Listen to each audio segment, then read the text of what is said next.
On September 6, 2025, Pennsylvania State Police arrested Nathan Mitchell, the former talent manager who had spent years operating under the name Joshua Workman, while controlling the careers and childhoods of Disney Channel royalty. The shocking indictment leveled 16 counts of aggravated indecent assault against young boys under the age of 13, a devastating development that shattered the carefully manicured illusion of safety surrounding the network's golden era. For decades, millions of families welcomed the wholesome, magical world of the sweet life of Zack and Cody into their homes, trusting that the corporate giant was providing a safe haven for its young stars. Yet beneath the pristine hotel sets and the billions of dollars in merchandise lay a deeply entrenched system of corporate negligence, financial exploitation, and an absolute failure to protect vulnerable children from known predators. How did a media empire with unlimited resources allow a convicted offender to walk onto their sets, or a high-profile manager to completely erase his criminal record through legal loopholes to target more children? The answer lies within old investigative files, court documents, and the hushed secrets of a network that prioritized its bottom line over human lives. If you want to uncover the dark realities that Hollywood hid behind the camera, press the like button and subscribe as we reopen the closed chapters of an industry that traded childhood for profit. The truth about what happened on those closed sets demands that we look past the bright lights and return to the very beginning, where the blueprint for this massive corporate machine was first drawn. The relentless pursuit of maximizing child labor hours in the entertainment industry did not begin with the television boom of the early 2000s, but its modern optimization blueprint was perfected the moment executive producers realized that identical twins could effectively break the spirit of California's strict minor protection laws.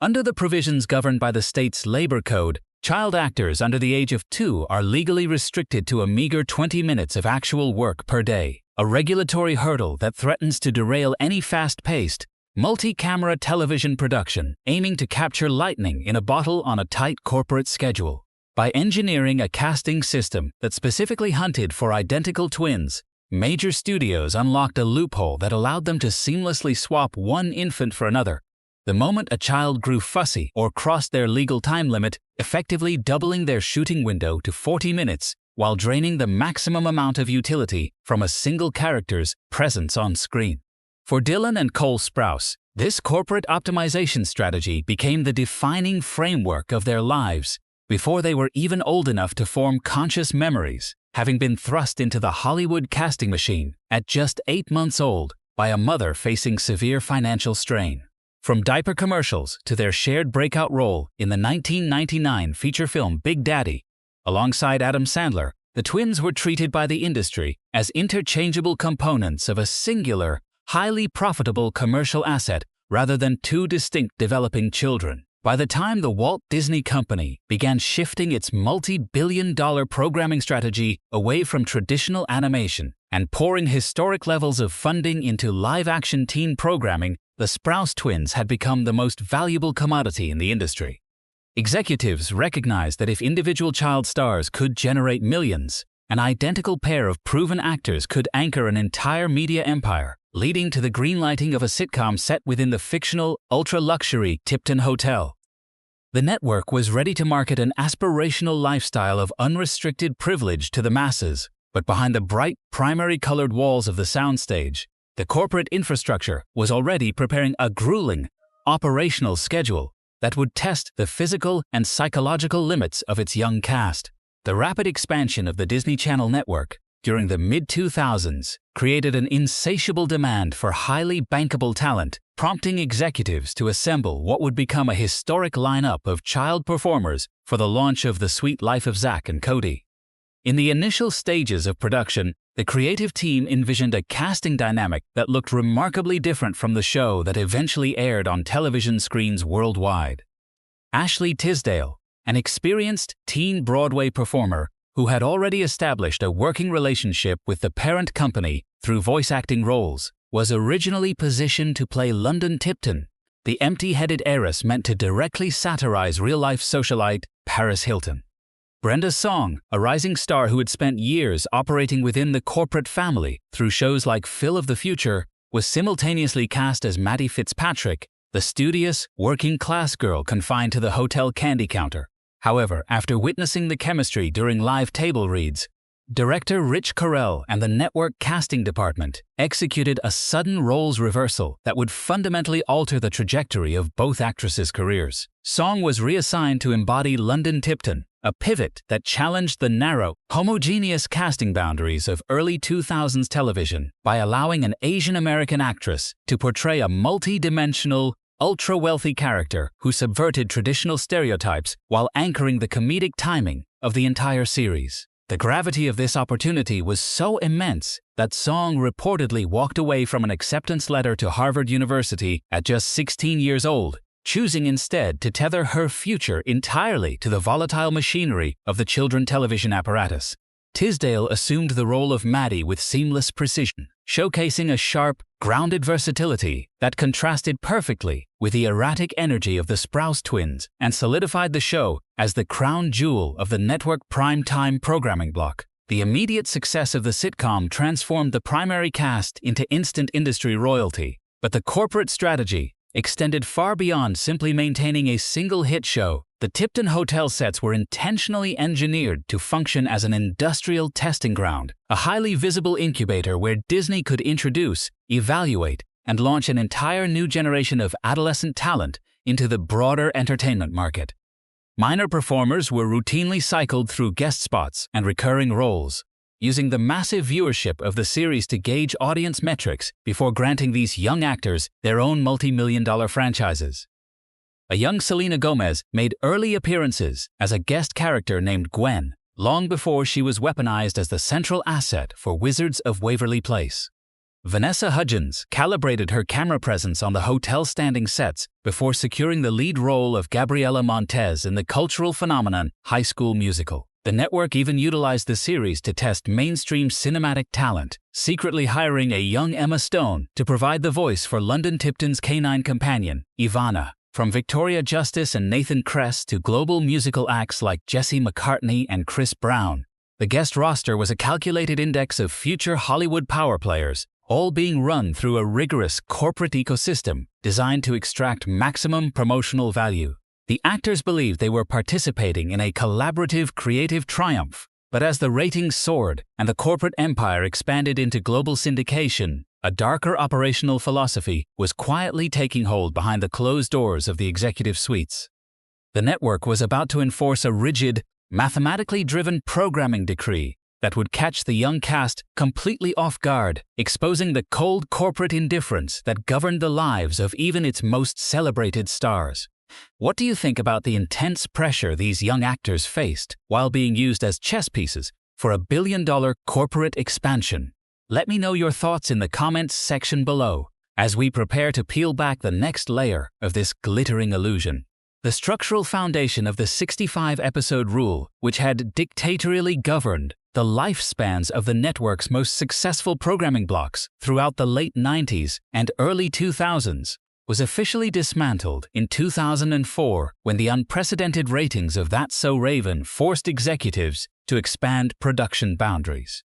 While this structural shift appeared to celebrate the longevity of hit series, the operational reality for the adolescent cast of the suite, Life of Zack and Cody, was a punishing compression of time and physical endurance. Under the old matrix, hitting the 65-episode ceiling meant an automatic end to a show, a mathematical calculation designed to perfectly fill a broadcasting quarter with daily reruns, without ever triggering the aggressive, union-mandated salary increases that legally activated when a series entered its fourth season. By bypassing this rule to capitalize on the insatiable global appetite for the Sprouse twins, Disney pushed the production machine into overdrive, flattening the traditional summer hiatus and squeezing multiple seasons into back-to-back filming schedules. For child actors, this meant that the moments traditionally reserved for rest or basic education were completely subsumed by the relentless demands of the studio lot. When the television cameras finally stopped rolling for the day, the children were not permitted to return home. Instead, they were immediately marched to on-set trailers where studio educators rushed to fulfill state-mandated schooling minimums within highly fragmented blocks of time. Industry insiders, including performer Alison Stoner, exposed how this optimization of corporate scheduling systematically transformed children into corporate machinery, expected to perform high-level comedic timing for 12 hours, sprint through mandatory testing during lunch breaks, and then report to late-night choreography or recording sessions for the network's music division.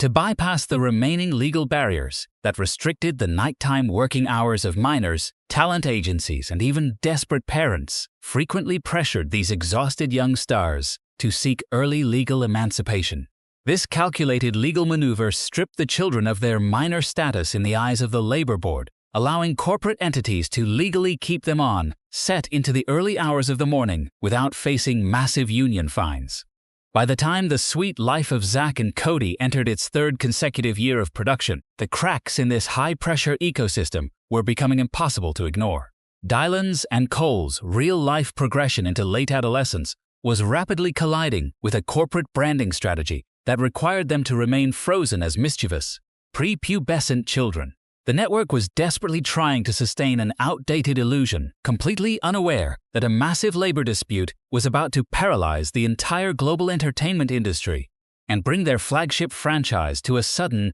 grinding halt. The crumbling of the glittering Disney Channel facade accelerated behind closed doors as the network enforced an oppressive regime of behavioral control designed to transform developing teenagers into pristine corporate saints. Executives enacted strict lifestyle codes that policed every waking hour of their stars, implementing contract clauses that effectively legally banned young performers from participating in ordinary adolescent milestones. Major talent like the Jonas Brothers were famously pressured to wear purity rings, a calculated marketing maneuver that transformed their private choices into a highly profitable corporate weapon to appeal to conservative families. Joe Jonas later confessed that the psychological weight of this enforced sanctimony was staggering, revealing that he was forced to shave his face multiple times a day, even at 20 years old, just to perpetuate the illusion of a flawless 16-year-old boy for the network cameras. This intense surveillance over the physical bodies of minor stars created a deeply toxic environment where natural physical development was treated as a direct threat to corporate profit margins. Raven-Symoné exposed how studio handlers relentlessly scrutinized her weight during her time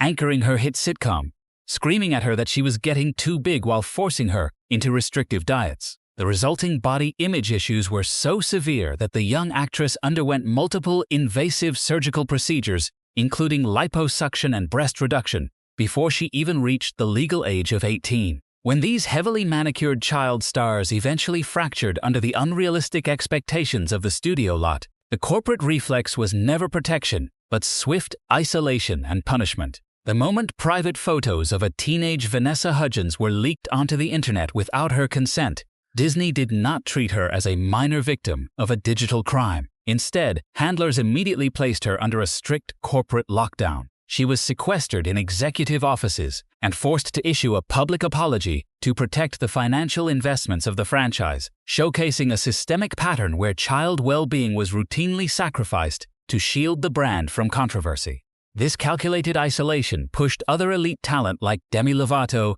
into dangerous cycles of depression, eating disorders, and self-harm as they struggled to maintain a robotic smile while their internal lives disintegrated. Lovato was forced to endure a crushing schedule that demanded she film a television series during the week and tour the world on weekends, all while handlers corporate integrated her real-life history of being bullied into her show's scripts for emotional exploitation.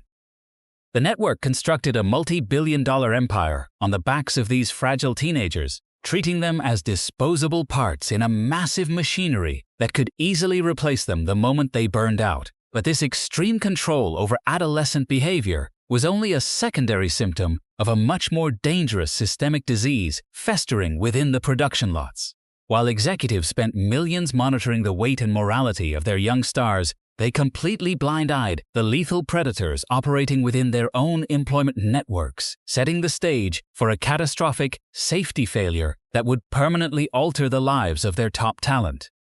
Why do you believe Hollywood networks spent more energy controlling the private behavior of children than vetting the adult staff who worked with them? Share your thoughts on this corporate double standard in the comment section as we uncover the most chilling chapter of this investigation. The systemic protective networks that shield predators in Hollywood finally began to fracture when the full, unedited history of how convicted offenders were allowed onto the sets of the Disney Channel came to light. While the entertainment industry spent millions of dollars monitoring the weight, dating lives, and moral purity of its underage stars, it repeatedly failed to conduct the most elementary criminal background checks on the adults granted unrestricted access to these children. In 2005, immediately following his release from a 16-month prison sentence for the severe, multi-year sexual abuse of a minor star on a rival network, Brian Peck was hired by Disney Channel to voice the recurring character of the Mirror on The Sweet Life of Zack and Cody.